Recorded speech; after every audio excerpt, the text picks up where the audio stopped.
Итак, внучка и дочка Делона, Алисон Леборжес, не раз была героиней наших видеовыпусков.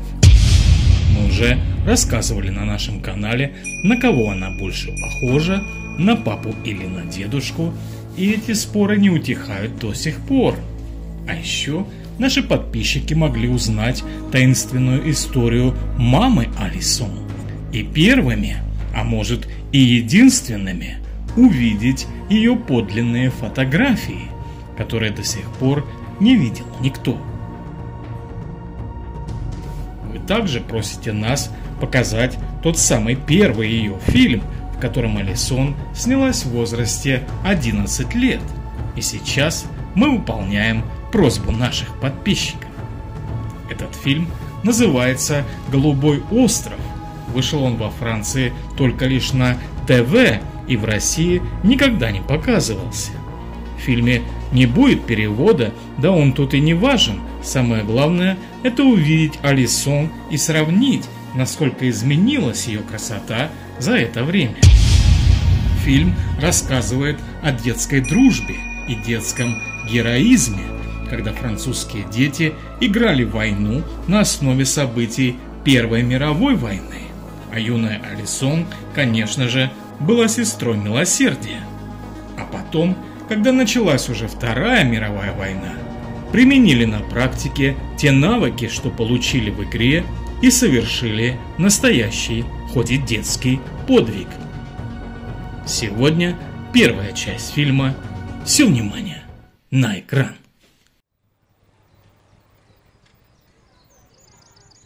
Sortir de l'enfance, c'est franchir un mur.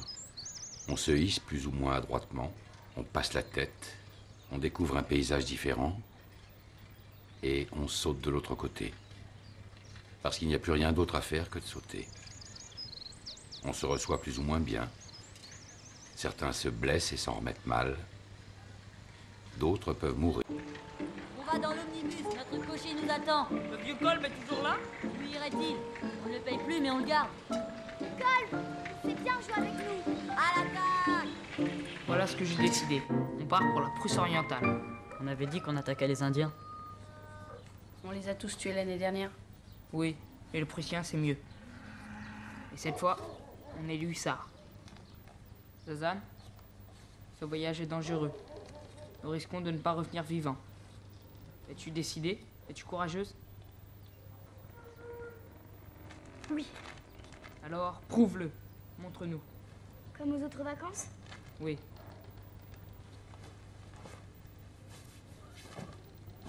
Eh ben mon vieux, si on m'avait dit. Tu n'es qu'un plouc. Ça va, Zazan. Tu es belle. Maïté, ce voyage est dangereux. Es-tu décidée? Es-tu courageuse?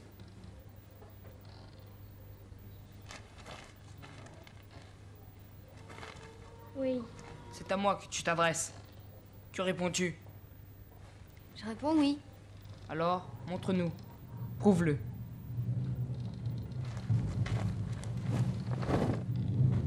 J'ai pas mis de culotte exprès. Attention! L'ennemi arrive! Et le rêve repartait. Moi clair! Le rêve merveilleux, celui dans lequel j'étais le héros, le vainqueur. Monsieur Bertrand! Ils nous attaquent! Ils sont des milliers!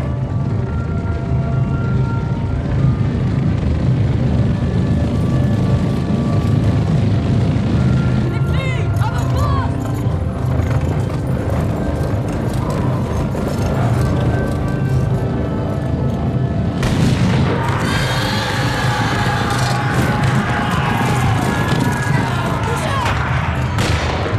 Oh, tu veux dire?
fabriquez?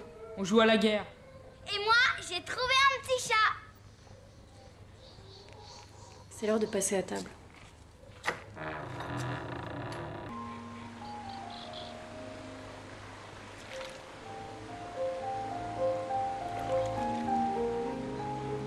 Il y avait là moins de pause qu'on ne croit. La grâce inspirée d'un moment. Maïté accomplissait une sorte de rite.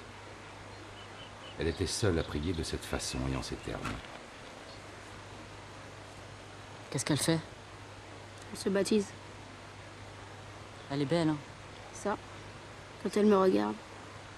Moi aussi. Tu crois qu'elle aime Bertrand? Non, c'est elle qu'elle aime. Sa prière était païenne. Elle voulait régner seule sur le cœur de Bertrand, qu'elle n'aimait pas, mais qui lui appartenait.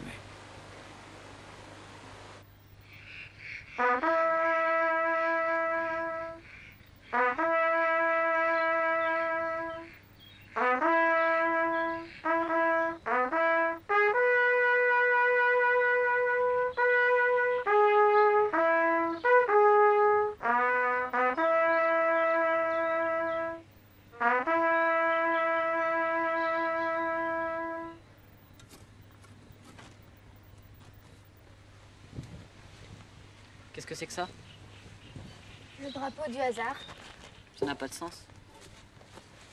Justement, c'est pour ça que c'est beau. Sur le corps de notre glorieux camarade, nous faisons le serment solennel que jamais l'Allemand ne souillera de sa présence immonde les terres sacrées de l'île bleue qui est notre patrie. Jurons! Je le jure. Puisque tu es mort, tant pis pour toi. Parce que tu verras plus jamais ça. Tu es méchante, il est mort à présent. On verra bien. Le premier arrivé à l'écluse a gagné.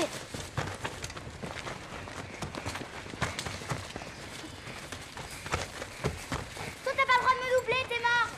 Attendez-moi, je suis la plus petite. Oh, vous êtes pas trop, là.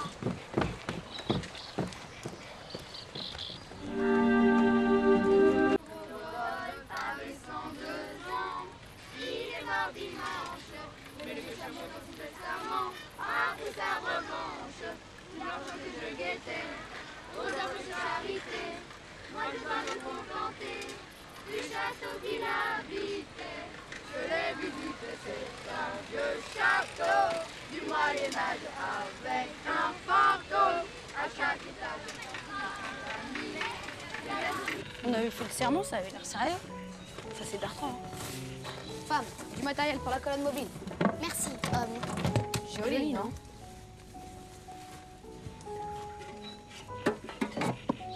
Il t'a déjà embrassé sur la bouche, Robinson? Bah oui. Et toi, Bertrand, il t'embrasse? Non.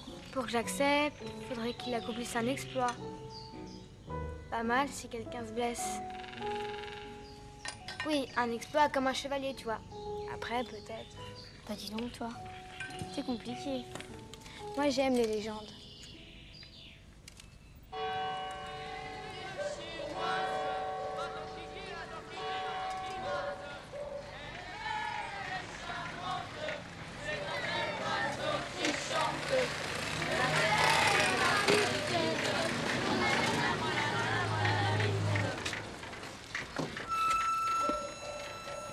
Vous croyez que c'est le moment de faire les guignols, là? Qu'est-ce que c'est, là, ce barbouillage kaki? Une idée de ce petit con, je parie. Vous montez au front ou quoi? Pas vous.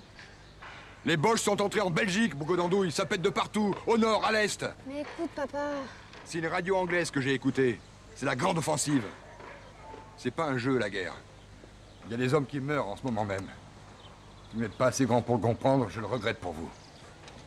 Maïté, tu rentres à la maison. Allez, poussez-vous.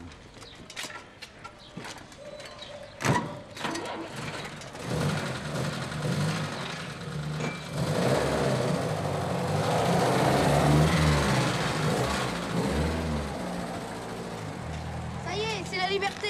Il n'y a plus d'école. C'est les soldats allemands qui nous ont pris nos écoles? Non, c'est les Cosaques du Don. C'est la vraie guerre, aussi. Les grandes vacances. On arrête les Boches sur la Marne, comme en 14. Et ensuite, riposte éclair. En 2 jours, on est à Berlin. Droit au Reich, on abat le chancelier. Enfonçons les blancs à Berlin! En tant que père de Lan, En tant que fils de Lan, en tant qu'humain moi-même. Mon père va mourir, mes frères vont mourir, tout le monde va mourir. Et moi qui croyais qu'à l'île Maginot. Mais la ligne Maginot, c'est la foutaise, ma petite. Des menteries pour le peuple qui gobe tout. Ton père vient de téléphoner du ministère. Le front est enfoncé, il y a déjà des pertes considérables. C'est normal. C'est la guerre. Parlez sans savoir, monsieur Bertrand. Moi qui ai vu l'autre guerre, la grande, j'ai vu mon père partir en criant « à la riflette ».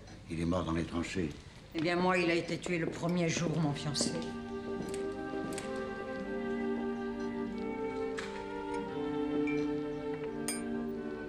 Vous croyez qu'on pourrait perdre cette guerre, monsieur? Elle est déjà perdue. Parle pas comme ça, papa.